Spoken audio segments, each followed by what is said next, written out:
Hello tout le monde, everybody!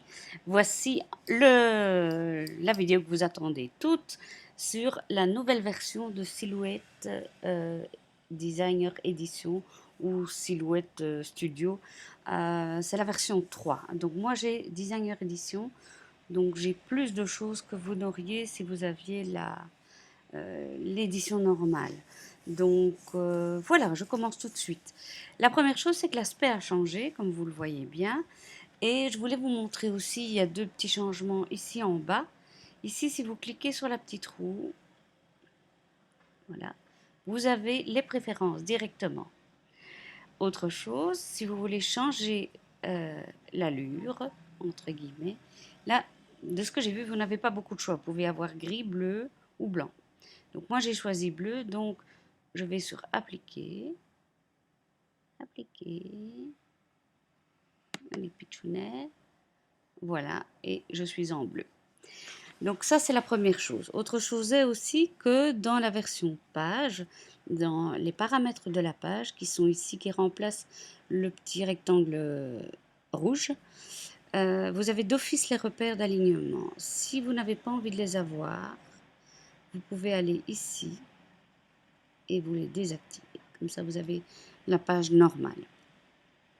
Autre chose, les nouveaux outils qui sont ici. Vous avez les traditionnels outils de tracé de ligne, rectangle et carré avec des coins ronds, disque et ovale, etc., etc. Vous avez deux crayons ici. Je vous montre tout de suite. Pour le dessin à main levée, le premier va suivre exactement ce que vous dessinez. Voilà. Et le second, lui, va arrondir entre guillemets les angles. Vous voyez, va assouplir le trait. Maintenant, moi, je ne suis pas une grande dessinatrice. Je ne sais pas, j'en ai parlé l'autre jour avec Céline, je crois, je ne sais plus. Peut-être peut-on raccorder une tablette et alors dessiner beaucoup mieux, une tablette avec un stylo tactile. Ça, je ne sais pas. Mais disons que c'est chouette pour celles qui aiment bien dessiner. On en parlait tout à l'heure sur Facebook. Maintenant, je vais supprimer ça pour faire de la place. Voilà. Et voilà. On a un autre outil ici qui est l'outil dessiner un arc.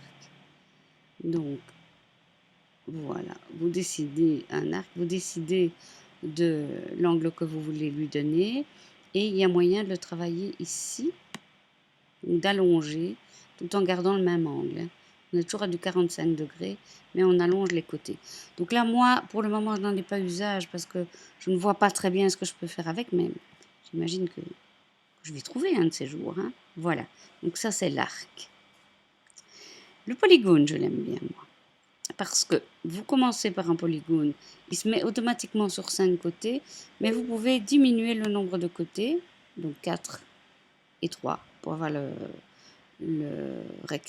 triangle, excusez-moi, le carré, et puis tous les polygones, pour en arriver, quand vous êtes tout au bout, tout au bout, tout au bout, à un disque. Pas mal, hein? Donc là, c'est assez chouette comme façon de travailler. J'ai lu aussi qu'il y avait moyen de partir du centre, mais là, je ne vais pas me précipiter maintenant. Une chose à la fois. Ça, ce sont les nouveaux outils de la gauche. Maintenant, je vais vous montrer les nouveaux outils qui sont là-haut. Donc, je vais d'abord ôter mon disque ici. Voilà. Et je vais vous montrer, parce que on n'a plus les ciseaux. Vous voyez, les ciseaux ne sont plus là. C'est ceci qui va remplacer, entre guillemets, les ciseaux. Alors ça paraît un peu compliqué, en soi ça ne l'est pas vraiment. Vous avez ici par couche et par couleur, vous allez voir. Celles qui ont le Silhouette Studio classique, elles n'ont pas par couche, elles ont uniquement par couleur. Ceci dit, ça va très bien aussi. Le par couche va nous aider pour celles qui travaillent les SVG, qui sont donc des fichiers, un format de fichier qu'on peut directement travailler sur Silhouette quand on a la version Designer Edition qui est payante, je le rappelle. Je vais d'abord montrer par couleur à quoi ça peut servir. Donc je vais choisir ici quelque chose d'assez simple, ceci par exemple. Et je vais aller sur mon format feuille. Donc voilà ce qu'on avait d'habitude avant. Je vais ici le dégrouper. Voilà. Donc imaginons que je veux tracer dans 3 couleurs différentes. Hein. Donc je peux faire deux choses. Soit je fais ça comme ça, c'était comme on faisait avant. Et sur ma feuille de transport, je mets un carré ou un rectangle hein, de la couleur que je veux et je peux tout découper en une fois. Mais imaginons que voilà, j'ai pas envie de le faire parce que ma feuille ne tient plus bien ou que sais-je. Et donc, je vais faire autrement et je peux maintenant travailler comme ceci. Ah oui, non, attendez, je dois revenir à ma page. Et je débute. Hein. Donc, je vais donner une couleur à mon trait. Si je mets 0 couleur, il ne coupera pas. C'est comme si je mettais pas de découpe. Si je mets une couleur, peu importe laquelle, je vais vous montrer ce que ça donne. Hein. Imaginons que ces deux-là, je vais les couper dans le même papier. Donc, je les ai mis tous les deux en orange, peu importe la couleur de mon papier. Hein. C'est simplement pour différencier ce que je veux couper dans un papier A, un papier B. Alors, dans mon papier A, je vais couper ces deux-là. Dans mon papier B, je vais couper ces deux-là. Pour ne pas devoir bouger mes figures ni trop chipoter, je vais ici, voilà. Et donc, il me montre que en fait, j'ai deux papiers, un papier A, un papier B. Dans mon cas, je couperai dans de l'orange et du vert, mais ça pourrait être n'importe quelle couleur.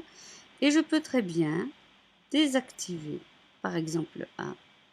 Et ainsi, ma machine ne va couper que ça. Ou alors, je désactive, tous les deux, elle ne coupera rien. J'active le orange et ma machine ne découpera que ça. Donc, je ne dois plus tout bouger, tout corriger, commencer à mettre pas de découpe, etc.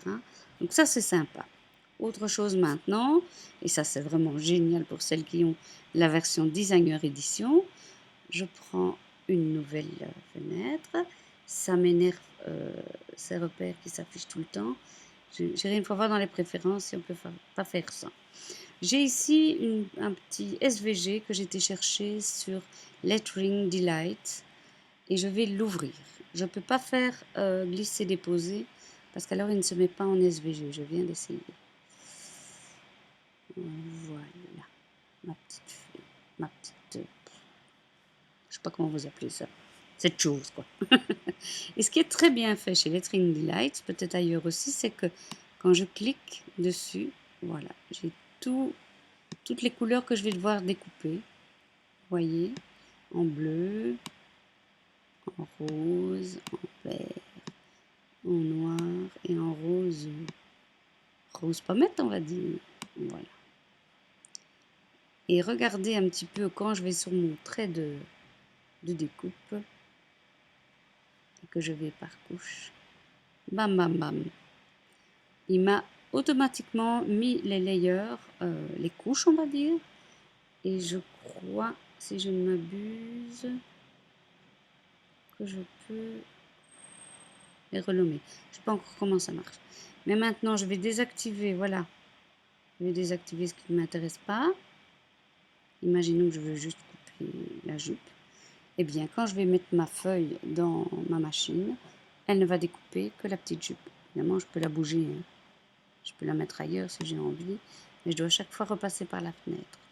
Parce qu'une fois que je suis là, je ne peux pas travailler. C'est uniquement une vue de ce que la machine va découper. Donc ça, j'aime beaucoup.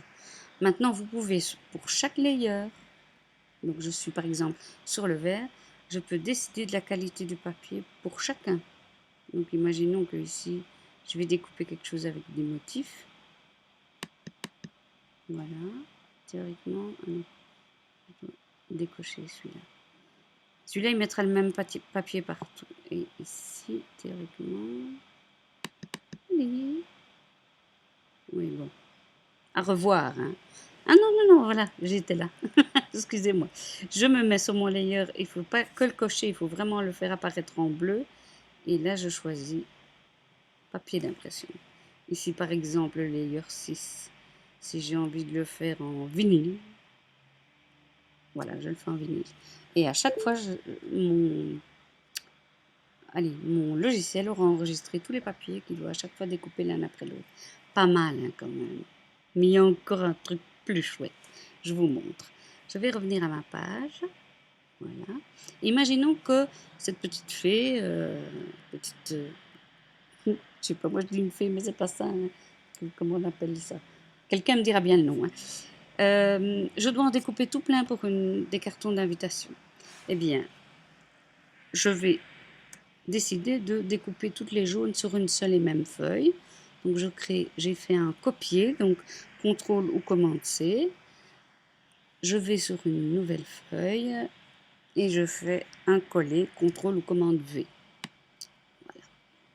Je vais de nouveau enlever mes repères parce que ça m'ennuie. Voilà. Et c'est ici que vous allez voir comme c'est génial. Je vais dupliquer ma petite madame. J'ose plus l'appeler par un autre nom. Voilà. Alors, ce qu'on fait d'habitude, ce qu'on faisait avant, c'est remplir la page. Voilà. Mais vous voyez bien que c'est quand même pas mal d'espace perdu. Eh bien, ils ont inventé une nouvelle fonction. Mais ce n'est que sur Designer Edition. Vous sélectionnez tout, donc vous faites CTRL ou commande A. Et regardez bien. Vous faites emboîter. Et moi-même, voilà, regardez-moi ça. C'est pas merveilleux? Et là, vous voyez tout ce qu'on gagne comme place, on pourrait encore en faire. Voilà. Eh bien, les filles, à part un petit problème que je voudrais vraiment vous en parler là, sachez que quand vous créez un fichier à partir de la version 3 du logiciel, donc si aujourd'hui j'enregistre ce fichier et que je veux le partager avec une d'entre vous, vous êtes obligé d'avoir la version 3 aussi. Vous ne pouvez pas ouvrir des fichiers de la nouvelle version avec le logiciel de l'ancienne version. Par contre, l'inverse fonctionne. Avec la nouvelle version, vous pouvez ouvrir tous vos anciens fichiers. Vous ne perdrez rien en faisant la mise à jour. Il n'y a aucun souci. Voilà, premier aperçu. J'espère qu'il vous a plu. On a tout encore plein de questions. On découvrira toutes ensemble. Merci, à tout bientôt sur Facebook. Bisous, bisous.